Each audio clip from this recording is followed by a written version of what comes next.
உலக சாதனைகள் படைத்த நம்ம சிஎஸ்கே அணியின் பிளேயரான சஞ்சு சாம்சன், அகில் ஹுசேன், முக்கியமாக ஹர்திக் பாண்டியா இதுதான் பிளான். இப்படி செஞ்சால் நம்ம சிஎஸ்கே அணியை வீழ்த்திடலாம் அப்படின்னு நினச்சிக்கிட்டு இருந்தார் ஹர்திக் பாண்டியா. ஸோ அவருடைய திட்டம் அதை எல்லாத்தையுமே கம்ப்ளீட்டாக கொலப்ஸ் பண்ண சஞ்சு சாம்சன், அதே போல் நம்ம சிஎஸ்கே. இதனால் ஹர்திக் பாண்டியா அவர் போட்ட திட்டத்தில் இருந்து அவர் ஏமாந்து முட்டாள் ஆக்கப்பட்டிருக்காரு இந்த மேட்சை பொறுத்த வரைக்கும். அது மட்டும் கிடையாதுங்க, இந்த ஆட்டத்தின் மூலியமாக சிஎஸ்கே அணியின் வெற்றியின் மூலியமாக சிஎஸ்கே அணியின் ரன் ரேட்டும் கண்ணாப்பினான்னு உயர்ந்திருக்கு.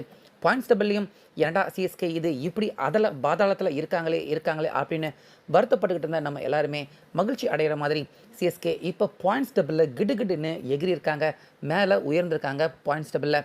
ஸோ அப்படி இன்றைக்கி நம்ம சிஎஸ்கே அகில் ஹுசேன், சஞ்சு ரெண்டு பேருமே செஞ்ச சாதனைகள். அது மட்டும் இல்லாமல் ஹர்திக் பாண்டியா எங்கே தப்பு பண்ணார், எந்த இடத்துல அவர் முட்டாள் ஆக்கப்பட்டார் அப்படிங்கிற தகவல், அதே போல் சிஎஸ்கே பாயிண்ட்ஸ் டேபிள், அதே போல் விவரம் எல்லாத்தையுமே இந்த வீடியோவில் பார்த்துடலாம். ஸோ அதனால் வீடியோவை ஸ்கிப் பண்ணிடாமல் பாருங்கள். வழக்கம் போல் இன்றைக்கி கேப்டனான சிஎஸ்கே கேப்டன் ருத்ராஜ் பார்த்திங்கன்னா அவர் டாஸ் ஜெயிக்கலை. அவர் ஒவ்வொரு மேட்சும் சிஎஸ்கே அணிக்காக டாஸ் ஜெயிக்கிறதே மிகப்பெரிய திண்டாட்டமாக தான் இருக்குது ஒவ்வொரு ஆட்டத்துலையுமே. அதே மாதிரி இன்றைக்கும் டாஸ் தோற்று போயிட்டார் ருத்ராஜ். அதனால் ஹர்திக் பாண்டியா வழக்கம் போல் எல்லாருமே எடுக்கிற அதே ஸ்டாட்டிக்ஸ் பிளானை சிஎஸ்கே அணிக்கு எதிராக எடுக்கிறாரு. அதாவது நீங்கள் ஃபஸ்ட்டு பேட்டிங் பண்ணுங்கள், நாங்கள் ரன் சேசிங் பண்ணுறோம் அப்படிங்கிற முடிவை ஹர்திக் பாண்டியா எடுத்துடுறாரு. இதனால் ஓப்பனராக ருத்ராஜ், அதே போல் சஞ்சு சாம்சன் ரெண்டு பேருமே வராங்க. அதே போல் இன்றைக்கி தோனி விளையாடுவார் அப்படின்னு எல்லாருமே எதிர்பார்க்கப்பட்டிருந்தது. அதே போல் ஊர்வில் பட்டேல் அவருமே கூட விளையாடுவார் அப்படின்னு நிறைய எக்ஸ்பர்ட்டுகள், கணிப்புகள் எல்லாருமே சொல்லப்பட்டிருந்தாலும் அது எல்லாத்தையுமே இல்லை அப்படிங்கிற மாதிரி தோனியும் விளையாடலை, ஊர்வில் பட்டேலும் விளையாடலை. சஞ்சு, ருத்து ரெண்டு பேருமே ஓப்பனராக வராங்க. ரெண்டு பேருமே நல்ல ஸ்டார்ட் கொடுக்குறாங்க சிஎஸ்கே அணிக்கு. ரெண்டு பேருமே நல்லா தான் விளையாடுறாங்க. ஆனாலுமே நம்ம எல்லாருக்குமே ஒரு நம்பிக்கை இல்லை, கண்டிப்பாக ருத்ராஜ் இதோ அவுட் ஆகிடுவார் பாரு அப்படின்னு நம்ம நினச்சி முடிக்கிறதுக்குள்ளே ருத்ராஜ் பார்த்திங்கன்னா எதிர்பார்த்தது போலவே 22 ரனில் ருத்ராஜ் அவுட் ஆகிறாரு. ஸோ அவர் போனதுக்கப்புறமா பின்னாடியே பார்த்திங்கன்னா சர்ஃப்ராஸ் கான் அவர் வராரு. சர்ஃப்ராஸ் கான் வழக்கம் போல் தடால் புடால்னு அடிச்சுட்டு ஒரு 50 கூட அடிக்க முடியல அவரால். 14 ரனில் சர்ஃப்ராஸ் கான் அவரும் அவுட் ஆகிறாரு. அதுக்கப்புறமா சிவம் துபே வராரு. சிவம் துபே சிக்ஸர்லாம் அடிப்பார் நம்ம பார்த்துருக்கோம். ஆனால் மும்பை இந்தியன்ஸ் அணியின் ஸ்பின் போலர் அந்த பாலை கரெக்டாக பார்த்து கணிச்சு அடிக்காமல் ஸ்டம்பில் அடிக்க விட்டு அவுட் ஆயிடுறாரு சிவம் துபே. ஸோ இப்படி இவங்க எல்லாருமே போனாலும் சஞ்சு சாம்சன் நான் இருக்கேன்டா சிஎஸ்கே அணிக்கு அப்படின்னு எல்லாருக்குமே நம்பிக்கை கொடுத்து அற்புதமான இன்னிங்ஸை விளையாடுறாரு. கரெக்டான நேரத்தில் எந்த ஷாட் அடிக்கணுமோ அப்படிங்கிறத புரிஞ்சு கரெக்டாக அடிக்கிற சஞ்சு சாம்சன் அவருடைய ஹாஃப் செஞ்சுரியும் கம்ப்ளீட் பண்ணார். அதே போல் சிஎஸ்கே அணி பக்கம் மறுமுனையில் பார்த்திங்கன்னா விக்கெட் விழுந்துக்கிட்டே இருக்குது. பிரேவிஸ் வராரு. கடந்த மேட்ச்சில் தான் சரியாக விளையாடலை, என்றைக்காவது நல்லா விளையாடுவார் அப்படின்னு பார்த்தா அதெல்லாம் நல்லா அடித்தார், சிக்ஸரெல்லாம் சூப்பராக பறக்க விட்டார். ஆனால் பிரேவிஸ் அவரும் 21 ரன் தான் எடுத்தார்.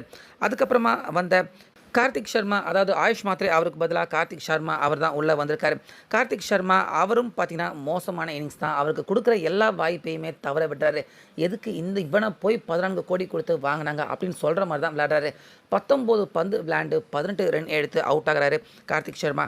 அதுக்கப்புறமா ஜெமி ஓவர்டன் வராரு. அவருமே 7 பந்து விளையாண்டார், 15 ரன் எடுத்தார். ஸோ இவங்க எல்லாருமே ஃப்ளாப் பேட்டிங் தான், சரியாக விளையாடலை. ஆனாலுமே மறுமுனையில் பார்த்தீங்கன்னா சிஎஸ்கே அணிக்கு ஒரே ஒரு நம்பிக்கை அளிக்கும் விதமாக சஞ்சு சாம்சன் அப்படிங்கிற அந்த பிளேயர் மட்டும் பார்த்தீங்கன்னா நின்று விளையாண்டுக்கிட்டு இருக்காரு. சிஎஸ்கே அணியின் ஸ்கோரும் பார்த்தீங்கன்னா உயர்ந்துக்கிட்டே தான் இருக்குது. இவங்க எல்லாருமே அவுட் ஆனால் கூட ஓவருக்கு 10 ரன் அப்படிங்கிற விதம் சஞ்சு சாம்சன் சிஎஸ்கே அணியின் ஸ்கோரை உயர்த்துறது மட்டும் இல்லாமல் அவருடைய செஞ்சுரி, இன்னொரு செஞ்சுரியும் நோக்கி சஞ்சு சாம்சன் மேட்சை நகர்த்தி கொண்டு போகிறாரு. ஸோ கரெக்டாக பார்த்தீங்கன்னா கடைசி ஓவரில் கிட்டத்தட்ட சிஎஸ்கே அணிக்கு 200 ரன் எடுக்கிறதுக்கும் ஒரு 15 ரன் தேவைப்படுது. சஞ்சு சாம்சன் அவர் செஞ்சுரி அடிக்கிறதுக்கும் ஒரு 15 ரன் அந்த மாதிரி முன்ன பின்ன தேவைப்படுது. அப்போ கடைசி ஓவரை டேக் ஆன் பண்ண சஞ்சு சாம்சன் சிங்கிள் எடுத்து அந்த பக்கம் இருக்கிற பேட்ஸ்மேனை இந்த பக்கம் வர விடலை. சஞ்சு சாம்சன் ஃபுல்லாக அவரே ஸ்ட்ரைக்கை வச்சுக்கிட்டு சிங்கிள் எதுவும் ஓடாமல் அந்த ஓவரில் ஒரு 2 சிக்ஸர் ஒரு 4 அடிக்கிறாரு. இதனால் சிஎஸ்கே அணியின் ஸ்கோர் பார்த்திங்கன்னா 200 தாண்டுறது மட்டும் இல்லாமல் சஞ்சு சாம்சன் அவருடைய செஞ்சுரியையும் ஆட்டத்தின் கடைசி பாலில் தான் சஞ்சு சாம்சன் அவர் செஞ்சுரியை கம்ப்ளீட் பண்ணுறாரு. இதனால் சஞ்சு சாம்சன் 101 ரன்கள் நாட் அவுட். சிஎஸ்கே அணியும் 207 ரன்கள் எடுத்து ஒரு நல்ல டஃப்பான ஸ்கோரை மும்பை இந்தியன்ஸ் அணிக்கு எதிராக செட் பண்ணுறாங்க. இப்படி இருக்க இந்த 208 ரன்னை சேசிங் பண்ண வராங்க மும்பை இந்தியன்ஸ் அணி. கடந்த ஆட்டத்தில் நம்மளே பார்த்தோம், திலக் வர்மா, அதுக்கப்புறமா ஹர்திக் பாண்டியா, இப்படி அவங்க எல்லாருமே நல்லா பார்ட்னர்ஷிப் போட்டாங்க, நல்லா சூப்பராக தான் விளையாண்டாங்க. 200 ரன்னை கடந்தாங்க மும்பை இந்தியன்ஸ். அதனால் சிஎஸ்கே கண்டிப்பாக நல்லா பந்து போடணும் அப்படிங்கிற ப்ரெஷர் சிஎஸ்கே அணிக்கு கண்டிப்பாக இருந்துச்சு. ஸோ அந்த சூழ்நிலையில் ஃபஸ்ட்டு ஓவர் பார்த்திங்கன்னா நம்ம சிஎஸ்கே அணி பக்கம் யார் போட வந்தது பார்த்திங்கன்னா அதே போல் அகில் ஹுசைன் அவர்கிட்ட கொடுத்த ஸ்பின் போலிங்கோட தான் சிஎஸ்கே ஃபஸ்ட்டு ஓவரே ஸ்டார்ட் பண்ணாங்க. அதே போல் அகில் ஹுசைன் பார்த்தீங்கன்னா அந்த ஓவரில் ஒரு 6 கொடுத்தாரு. ஆனாலுமே மும்பை இந்தியன்ஸ் யங் பிளேயர், புது பிளேயரை கடைசி பாலில் அவுட் பண்ணுறாரு அகில் ஹுசைன். ஸோ அந்த இடத்துலேயே நல்ல மொமெண்டம் ஃபஸ்ட்டு ஓவர்லேயே சிஎஸ்கே அணிக்கு கிடைக்குது. அது மட்டும் இல்லாமல் அடுத்த ஓவரில் முகேஷ் சௌத்ரி போடுறாரு. முகேஷ் சௌத்ரி அவரும் டீகாக் விக்கெட்டை எடுத்தார். ரொம்ப பெரிய டர்னிங் பாயிண்ட்டாக இருந்துச்சு. முக்கியமாக பார்த்தீங்கன்னா முகேஷ் சௌத்ரி அவருடைய தாயாரை நேற்று முன்தினம் தான் அவர் இழந்திருக்காரு. அதனால தான் சிஎஸ்கே பிளேயர்கள் எல்லாருமே கையில் கருப்பு பட்டை பேட்ஜை அணிஞ்சிக்கிட்டு இன்றைக்கி விளையாண்டாங்க. ஸோ அந்த இழப்பு சோகத்தோடு வந்து இன்றைக்கி சிஎஸ்கே அணிக்காக முகேஷ் சௌத்ரி விளையாண்டுருக்காரு, விக்கெட்டும் எடுத்திருக்காரு. அதுக்கப்புறமா 3வது ஓவர் போட்ட அகில் ஹுசைன் அந்த ஓவர்லேயுமே விக்கெட் எடுத்திருக்காரு, மேடின் விக்கெட்டை எடுத்திருக்காரு. ஸோ ரொம்ப ஒரு குரூஷியல் மூமெண்டமாக இருந்துச்சு சிஎஸ்கே டீமுக்கு அது. அதுக்கப்புறமா 4வது ஓவர் திரும்பவும் முகேஷ் சௌத்ரி போட்டார், நல்லா போட்டார். 6 ரன் தான் முகேஷ் சௌத்ரி கொடுத்தாரு. இப்படி அடுத்தடுத்து சிஎஸ்கே பவுலர்கள் எல்லாருமே டைட்டான ஓவரை போடுறாங்க. மும்பை இந்தியன்ஸ் அணிக்கு ப்ரெஷர் பார்த்தீங்கன்னா கண்ணா பின்னான்னு பில்ட் ஆகிட்டே இருக்குது. அந்த நேரத்தில் ஒரு நல்ல பார்ட்னர்ஷிப் போட்டாங்க. யார் அப்படின்னு பார்த்தீங்கன்னா சூரியகுமார், திலக் வர்மா 2 பேருமே நல்ல பார்ட்னர்ஷிப் போட்டாங்க. கிட்டத்தட்ட 3வது ஓவர்லேயே 3 விக்கெட்டை இழந்த மும்பை இந்தியன்ஸ் அணி அதுக்கப்புறமா மேட்சை அப்படியே 12வது ஓவர் வரைக்கும் நகர்த்தி கொண்டு வராங்க. இதனால் ஒரு ப்ரெஷர் பார்த்தீங்கன்னா சிஎஸ்கே அணி பக்கம் திரும்புது. சூரியகுமார், திலக் வர்மா 2 பேருமே விளையாடுறாங்க. பார்ட்னர்ஷிப்பை பிரேக் பண்ணணும் அப்படின்னு நினச்சிட்டு இருக்க நேரத்தில் கரெக்டாக பார்த்தீங்கன்னா அகில் ஹுசைன் வராரு. திலக் வர்மாவை பவுல்டே ஆக்கிட்டார் அகில் ஹுசைன். யாராலையுமே சத்தியமாக நம்ப முடியல. கடந்த மேட்ச்சில் திலக் வர்மா செம்மையாக விளையாண்ட பிளேயர், அவருடைய விக்கெட் அகில் ஹுசைன் செம்மையாக போல்டு பண்ணியிருக்காரு அப்படின்னு பார்த்த எல்லாருமே ஆச்சரியம் அடைஞ்சு போயிட்டாங்க. ஸோ அதோடு மட்டும் விட்டுடல, அதுக்கு அடுத்த ஓவர் நூர் அகமது போடுறாரு. அந்த ஓவரில் பார்த்தீங்கன்னா யாருமே நினைக்காத சம்பவம். ஹர்திக் பாண்டியா அப்போ தான் உள்ளே வந்தார், அவருடைய விக்கெட்டை தூக்கிட்டாங்க. ஸோ அவர் மட்டும் கிடையாது, அதுக்கப்புறமா வந்த ஷெஃபர் அவரையுமே ஃபஸ்ட்டு பாலில் தூக்கிட்டார் நூர் அகமது. இதனால் ஹேட்ரிக் பால் வீச வாய்ப்பு கிடைச்சிருந்தது நூர் அகமது அவருக்கு. அது மட்டும் இல்லாமல் அதுக்கு அடுத்த ஓவர், கடைசி ஓவரை திரும்பவும் பார்த்தீங்கன்னா அகில் ஹுசைன் போடுறாரு. அந்த ஓவர்லையுமே அகில் ஹுசைன் விக்கெட்டை எடுக்கிறாரு.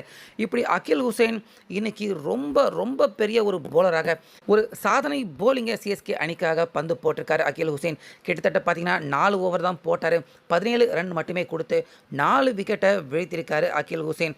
அதே போல் சிஎஸ்கே அணி பக்கம் இவர் மட்டும் கிடையாது, நிறைய போலர்கள் போட்டவங்க எல்லாருமே இன்னைக்கு என்னன்னு தெரியல, திடீர்னு நம்ம சிஎஸ்கேவா அப்படின்னு பார்த்து நம்மளே ஆச்சரியப்படுற மாதிரி தான் சிஎஸ்கே பர்ஃபார்மன்ஸ் இருந்துச்சு. பேட்டிங்காக இருக்கட்டும், போலிங்காக இருக்கட்டும், எல்லாருமே நல்லா போட்டாங்க. எல்லாருமே எக்கனாமிக்காக ஓவர் போட்டாங்க. அதுதான் பார்த்தீங்கன்னா ஆச்சரியமாகவும் இருந்துச்சு. இதனால் மும்பை இந்தியன்ஸ் அணி 100 ரன் அவங்க தொடர்றதுக்கே 17 ஓவர் ஆயிடுச்சு, 8 விக்கெட்டை இழந்துட்டாங்க. ஆனாலுமே மும்பை இந்தியன்ஸ் அணி கடைசி வரைக்கும் நிற்கணும், அந்த ரன் ரேட் நமக்கு மோசமாக போயிடக்கூடாது, ரன் ரேட்டை நம்ம காப்பாற்றணும் அப்படிங்கிறதுக்காக கடைசி வரைக்கும் நிற்கணும், முடிஞ்ச அளவுக்கு ரன் எடுக்கணும் அப்படின்னு மும்பை இந்தியன்ஸ் போராடுறாங்க. ஆனாலுமே கடைசி வரைக்கும் போராடினாலும் அவங்களால ஜெயிக்க முடியாது. கிட்டத்தட்ட அடிக்க வேண்டிய அந்த டார்கெட் பார்த்தீங்கன்னா பயங்கரமாக இருந்துச்சு. அப்படிங்கிறதால சிஎஸ்கே அணி மும்பை இந்தியன்ஸ் அணியை கடைசியாக வீழ்த்துறாங்க. கிட்டத்தட்ட கடந்த மேட்ச்சில் மும்பை இந்தியன்ஸ் எப்படி குஜராத் அணியை சுமார் ஒரு 100 ரன் வித்தியாசத்தில் வீழ்த்துறாங்களோ அதே மாதிரி ஏறக்குறைய ஒரு 100 ரன் வித்தியாசத்தில் தான் நம்ம சிஎஸ்கே அணி பதிலடி போல் மும்பை இந்தியன்ஸ் அணியை வீழ்த்தி செம்மையான வெற்றி, அபாரமான வெற்றி. சிஎஸ்கே அணியின் ரன் ரேட் பார்த்திங்கன்னா மைனஸ்லேயே இருந்துச்சு, அந்த மைனஸ் அப்படியே ப்ளஸ் ஆகிற மாதிரியான வெற்றி. அது மட்டும் இல்லாமல் 3வது வெற்றி அப்படிங்கிறதால 6 புள்ளிகளோட இப்போ சிஎஸ்கே அணி ப்ளஸ் ரன் ரேட்டோட பாயிண்ட்ஸ் டபுளில் 5வது 4வது இடம் அப்படின்னு அதிரடியாக இந்த ஒரே வெற்றியால் முன்னேறியிருக்காங்க. ஸோ இதுக்கு ஃபுல் கிரெடிட் பார்த்தீங்கன்னா கண்டிப்பாக சஞ்சு சாம்சன், அதே போல் அகில் ஹுசைன் 2 பேருக்கு தான் கொடுக்கணும். ஸோ இவங்க மட்டும் இல்லாமல் நிறைய சிஎஸ்கே பிளேயர்கள் நல்லா விளையாண்டாங்க. இதே மாதிரி அடுத்தடுத்த ஆட்டம் விளையாண்டா நிச்சயமாக சிஎஸ்கே அணியை யாருமே தடுத்து நிப்பாட்ட முடியாது. ஸோ இந்த ஆட்டம் திடீர்னு சிஎஸ்கே கொடுத்துருக்க செம்மையான கம்பேக், சஞ்சு சாம்சன், அகில் ஹுசைன் இவங்க 2 பேருடைய அபாரமான பர்ஃபார்மன்ஸ். உங்கள் கருத்து என்ன அப்படிங்கிறத கமெண்ட்டில் சொல்லுங்கள்.